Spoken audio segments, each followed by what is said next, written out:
오늘의 10분 말씀. 사무엘하 6장 전반부에서 다윗은 그의 열심과 감정이 하나님을 앞서갔습니다.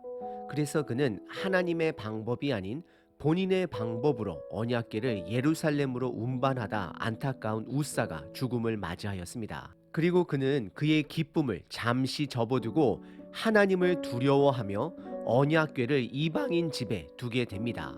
오늘 본문은 드디어 언약궤가 하나님의 방법으로 예루살렘에 입성하게 됩니다. 특별히 오늘 본문의 문학적 구조는 전반부와 경첩처럼 데칼코마니처럼 서로 포개지는 장면들이 있습니다. 전반부에서 기쁨, 비극, 분노와 두려움으로 끝을 맺었다라면 오늘 본문은 동일하게 기쁨, 비극, 멸시로 끝나게 됩니다.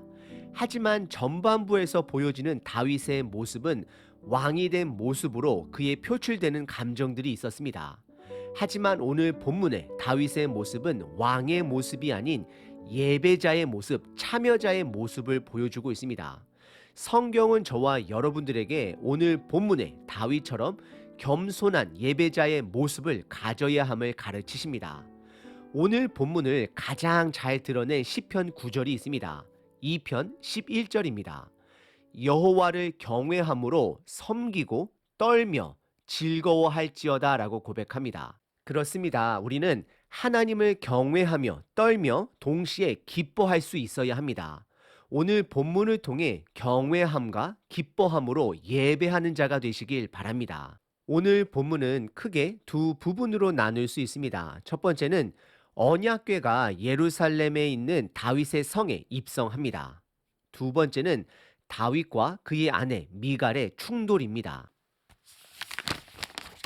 첫 번째 부분은 12절서부터 19절까지 언약궤가 예루살렘 다윗의 성에 입성합니다. 12절에 다윗은 하나님의 언약궤가 이방인의 집 에벳 에돔의 집에 복을 주셨다라는 소식을 듣게 됩니다. 그러자 다윗은 그의 두려움을 잠시 접어두고 다시 기뻐하며 언약궤를 민수기 4장의 말씀대로 어깨에 메고 다윗의 성으로 옮깁니다. 다윗은 그의 앞선 열심과 감정을 잠시 멈춰두고 참여하는 자로 말씀대로 언약궤를 이동합니다. 그리고 13절에서는 조심스럽게 말씀대로 운반하고 있는지를 점검합니다. 그래서 언약궤를 7걸음이 아닌 하나가 부족한 6걸음으로 걸음을 마칩니다. 그리고 다윗은 소와 송아지로 제사를 드립니다. 다윗은 지금 하나님을 앞서가지 않고 있습니다. 그리고 14절에 다윗은 배에 에봇을 입고 춤을 추며 기뻐하며 전반부에 그렇게 많았던 악기들은 사라지고 나팔을 불며 언약궤를 계속해서 이동합니다. 다윗은 매우 조심스러워하며 동시에 즐거워하고 있습니다. 다윗이 입은 배 에봇은 제사장들이 가장 속에 입었던 속치마와 같은 옷입니다. 다윗은 왕의 모습이 아닌 예배자의 모습으로 참여하고 있음을 보여주고 있습니다. 하지만 16절에 다윗의 아내 미갈이 등장합니다. 그리고 성경은 의도적으로 3번이나 다윗의 아내가 아닌 사울의 딸이다라고 표현하고 있습니다. 이것은 의도적으로 하나님의 나라와 사울의 나라, 즉 세상 나라와의 충돌을 보여주고 있는 것입니다. 사울의 딸 미갈은 다윗의 이런 예배자로 춤추는 모습을 경박하게 생각합니다. 그래서 다윗을 업신여깁니다. 16절입니다. 여호와의 궤가 다윗 성으로 들어올 때에 사울의 딸 미갈이 창으로 내려보다가 다윗 왕이 여호와 앞에서 뛰놀며 춤추는 것을 보고 심중에 그를 업신여기니라 라고 기록하고 있습니다. 그리고 이어지는 17절에 다윗은 언약궤를 그가 준비한 자리에 안치하고 다시 제사장을 통해 번제와 화목제를 드립니다. 그리고 18절에서는 다윗은 여호와의 이름으로 백성들을 축복합니다. 성경은 의도적으로 다윗의 모습이 예배자의 모습, 제사장의 모습으로 보여주고 있습니다. 그리고 19절에 화목 제사로서 제사 음식을 남녀를 막론하고 빵 한 조각, 고기 한 조각, 건포도 한 덩이씩 나누게 됩니다. 그리고 모든 백성들은 각자의 집으로 돌아가게 됩니다. 오늘 본문의 첫 번째 부분은 언약궤가 예루살렘으로 안전하게 입성합니다. 성경은 다윗이 왕의 모습이 아닌 참여하는 예배자의 모습이 됨을 보여주고 있습니다. 두 번째 부분은 20절서부터 23절까지 다윗과 그의 아내 미갈이 충돌합니다. 사울의 딸 미갈은 다윗의 예배자적인 모습을 보고 그를 업신여겼습니다. 왜냐하면 미갈에게 있어서 중요한 것은 다윗이 섬기는 하나님의 나라보다 그의 아버지 사울 왕이 세웠던 옛 나라의 채통이 중요하게 여겼기 때문입니다. 다윗은 20절에 제사장의 모습으로 집안의 가족들에게 축복을 하러 들어갑니다. 하지만 다윗의 축복과 미갈의 비난은 충돌하게 됩니다. 20절입니다. 다윗이 자기의 가족에게 축복하러 돌아오매 사울의 딸 미갈이 나와서 다윗을 맞으며 이르되 이스라엘 왕이 오늘 어떻게 영화로우신지 방탕한 자가 염치 없이 자기의 몸을 드러내는 것처럼 오늘 그의 신복의 계집의 종의 눈앞에서 몸을 드러내셨도다라고 고백을 합니다. 하지만 다윗은 이런 미갈의 비난 앞에 당신의 아버지 사울 왕의 나라는 사라졌고 나를 통해 하나님의 나라는 다시 시작되었음을 강조합니다.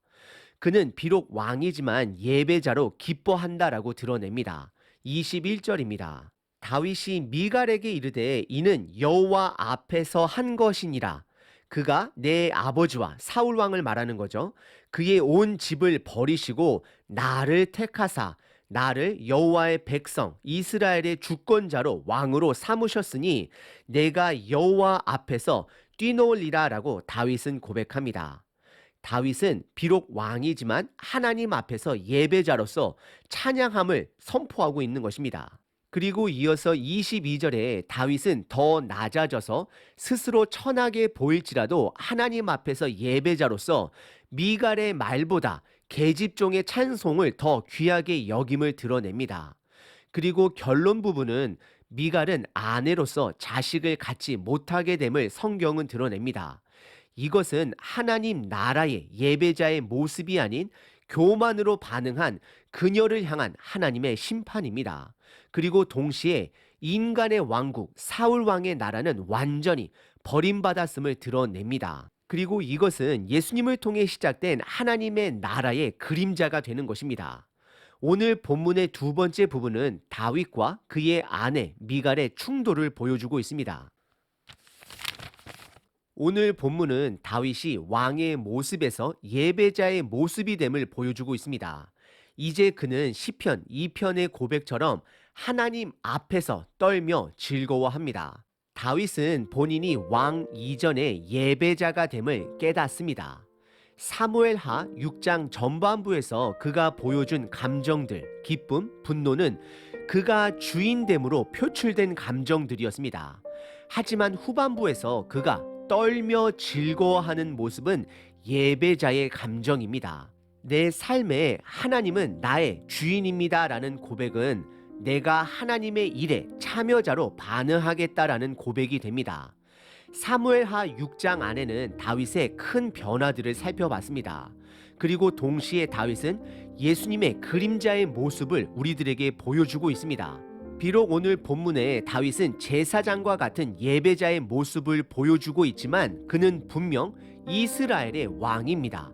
우리는 이것을 잊어버려서는 안 됩니다.